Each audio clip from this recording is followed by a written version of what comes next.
Hello class 8. Today's topic is about rise of Indian National Congress. In India, many political local associations were formed in the second half of the 19th century to promote the interest of the Indians and provide them with a platform which would enable them put their feelings across to the British in a collective manner. In December 1885, Alan Octavian Hume, a British civil servant, founded the Indian National Congress. Umesh Chandra Banerjee was its president. Alan Octavian Hume hoped that INC would act like a safety valve through which the discontentment among the educated and the inspired Indians could be exhausted and thus revolts against the British could be avoided. The immediate objectives of these associations were to promote friendly relations amongst the nationalist political workers in different parts of the country, to develop the feeling of national pride and unity, to formulate demand of people and place them before the government, to train and organize public opinions in the country.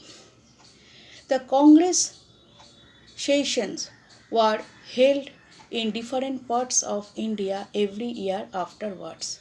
All proceedings of the Congress were handled by its working committee.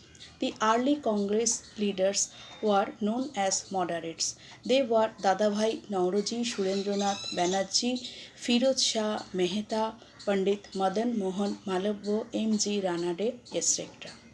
The objective was to have a colonial form of government like in the dominions of Australia and Canada. They believed that what India needed could be put before the British Parliament. They had faith in the British sense of justice. The demands were reformation of the legislative councils and induction of more Indians, separation of judiciary from the executive, employment of Indians at high post in the administration, abolition of salt tax, reduction of land revenue and military expenditure, introduction of modern industries, more funds for welfare activities.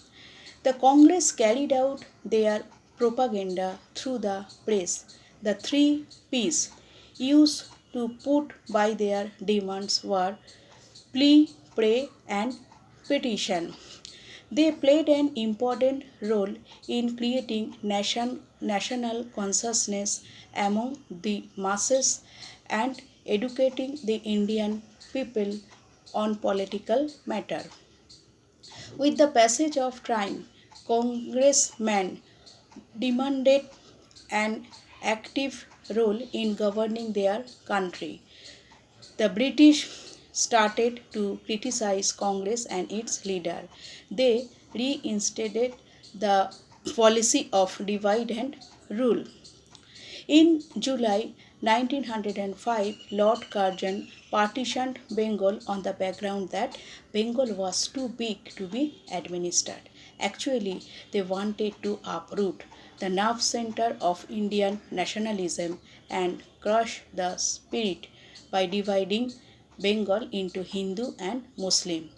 They tried to convince the people that separate province would be beneficial to the minority community. Thus, they divided the Hindu and the Muslim. The topic will be continued on my next class. Thank you.